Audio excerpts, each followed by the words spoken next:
I've always felt that 2007 was the last year of American film.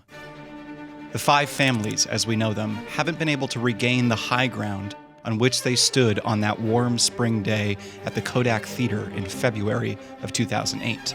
The 80th Annual Academy Awards capped a tremendous calendar year of American releases, many of which you could surely conjure in your head. But in the near 20 years since then, one film has undergone a steady ascendance in popularity and critical reverence. Michael, thank God. With the advent of film communities on Twitter and Letterboxd, what is it about this sleek, late-aughts legal thriller that's created such passionate retrospection? The answer can't be George Clooney, at least not on its own. A short answer might be that we as audiences have been starved of a certain type of film over the past decade, the mid-budget adult drama. It doesn't take a statistical brain to observe that Hollywood has shifted to a risk-averse approach of producing films. A cursory look at the top box office releases since 2007 reveals an obvious trend towards serialized, IP-driven franchise filmmaking that relies on built-in audiences and a craving for installment-based storytelling. But this is not a new trend. Why, amidst the past 25 years of storytelling, has Tony Gilroy's legal thriller been chosen as the prodigal son of the 2000s? The 2007 Best Picture Oscar race was a storied battle between two mythic pieces of work that depicted the waning opulence of American exceptionalism. Both films stood as towering achievements, weaving violent, powerful narratives of the 20th century. It's no secret that we as storytellers have a certain predilection towards the past, of making sense of what has occurred through art. Period films have only increased in volume throughout the years. If one examines the cumulative work of today's most respected filmmakers, their output over the last 20 years has shifted towards retrospective storytelling. Perhaps the renewed attention on Clayton has to do with the fact that it was a forward-facing film in 2007, a story about the cracks that were beginning to form in the corporatization of our country. These days, it isn't difficult to encounter work that's critical of capitalism, but Clayton feels eerily prescient in a way that other films of its era don't quite reach. Michael Clayton is a film about poison, both literal and spiritual. The film opens on an icy image of glass skyscrapers that float atop the bustling population of New York City. From the first frame, there's a clear dichotomy of class presented through a monologue of monotonous custodial tasks, as our nameless character spews a monologue about the metaphorical bile that has overtaken his soul. I know what this is. This is some sort of amniotic embryonic fluid. I'm drenched in afterbirth. I've breached the chrysalis. As we listen to his frantic words, there's an impending sense of doom embedded in the imagery of empty conference rooms, opaque walls of glass, and faceless employees escorting reams of legal documents somewhere important.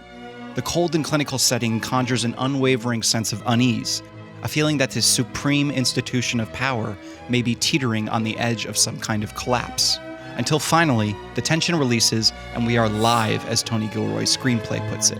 It's within this restless positioning that Michael Clayton's narrative unfolds.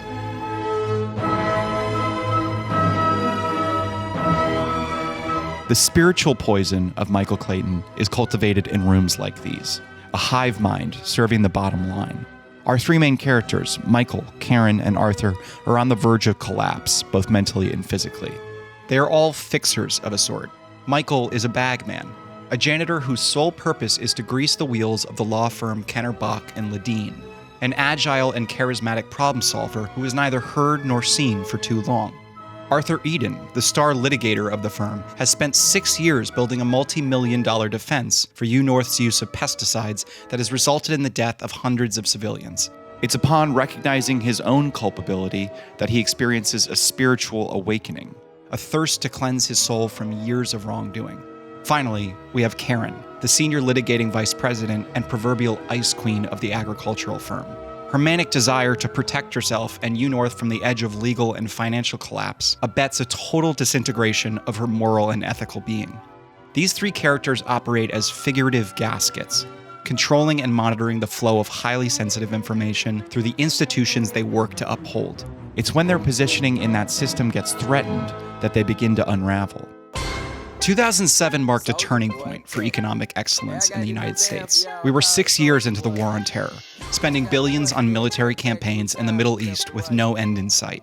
Soon, the subprime mortgage crisis would decimate the economy, leaving millions of Americans with little to no financial security amidst a growing recession. The board of directors of the Writers Guild of America West have voted unanimously to call a strike effective Monday, November 5th. Meanwhile, the entertainment industry itself experienced a writer's strike to demand fair wages. Americans may have been too distracted at the time to appreciate the stark commentary Clayton was presenting. But the curtain of economic decline began to unfurl in the wake of the film's release. The worldview expressed through Gilroy's writing has not only crystallized in the minds of working citizens of this country, but become a fully understood reality of corporate imperialism. Simply put, the exploitation of working-class Americans has reached a boiling point in the past 17 years, one in which the financially motivated gears of our nation's industry have become too loud to ignore. 15 years in, I got to tell you how we pay the rent. The notion of white-collar individuals murdering a lawyer for profit may have been viewed as unrealistic and overly insidious at the time of Clayton's release. But ask Americans off the street today, and you'd likely find a resounding level of acceptance to such disturbing acts. On December 4th, 2024, Brian Thompson, the CEO of United Healthcare, was shot to death outside the Midtown Hilton Hotel in New York City, the same hotel that the final sequence of the film was shot in. United Healthcare has the highest claim denial rate of any healthcare company in the United States.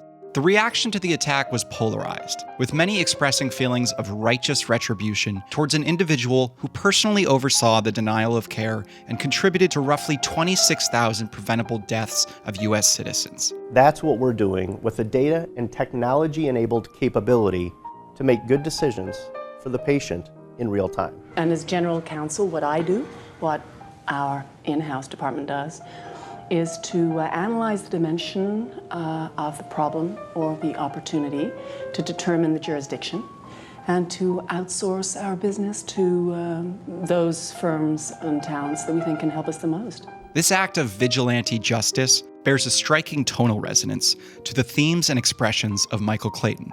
The state of American corporatism has grown so exploitative, so callous, that people are openly celebrating the murder of upper executive figures.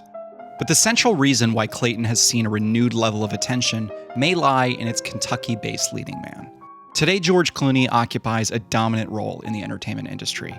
His measured, charismatic demeanor has generated a large amount of trust in audiences' minds.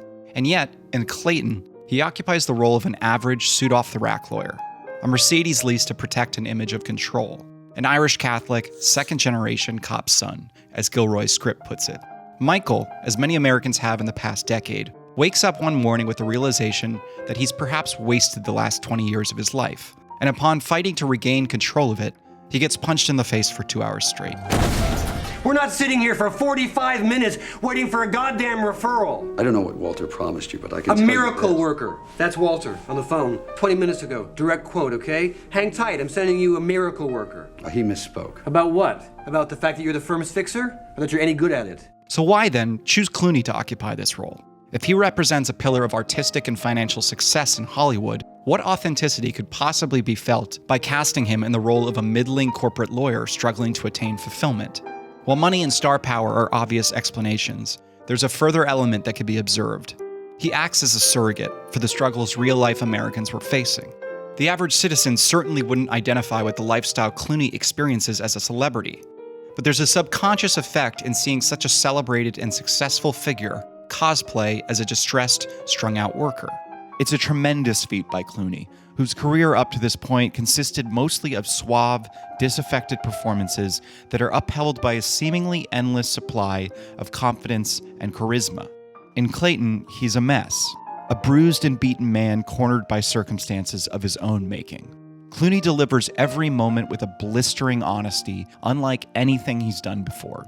Each seething glance, anxious dart of the eyes, tilt of the head, is brimming with a mixture of rage, panic, and depression. It's through this unblinkered honesty that we're able to connect with the performance, and furthermore, Clooney.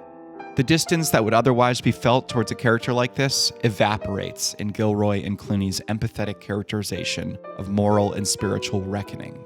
This is a film about being fed up. Arthur and Michael are both ready to throw in the towel, a feeling that's dripping from every darted exchange. Each scene is photographed in a way that feels as though the character isn't quite ready to be presented. They're still preparing. Well, I just need to make my thoughts a little bit more precise. That's my goal. Take Karen's meticulous rehearsal sessions, her ritualistic approach to manufacturing homogenized and highly processed information and deceit. She may be a shark, but she needs to keep moving to survive. In the Screwtape Letters, C.S. Lewis wrote, "I live in the managerial age, in a world of admin. The greatest evil is conceived and ordered in clean, carpeted, warmed, and well-lit offices by quiet men with white collars and cut fingernails and smooth-shaven cheeks who do not need to raise their voices." These structures of authority are explicitly demonstrated in Michael Clayton. Marty Bach and Don Jeffries occupy the highest echelons of influence, every decision they make rippling outward towards their feverish handlers, eager to appease any and every demand. If the past 20 years have taught us anything, it's that the systems we participate in exist to exploit us, to extract labor and profit for those in power. The legal thrillers of the 90s no longer exist. The power lines that upheld the genre of court-based dramas have fallen. Erected in its place are a series of films and shows that seek to diagnose the cracks in our justice system, to shed light on the dismantled levers of accountability. The criminal enterprises that run our country have left a wake of tattered and stained ideals, and today, we are left to pick up the pieces.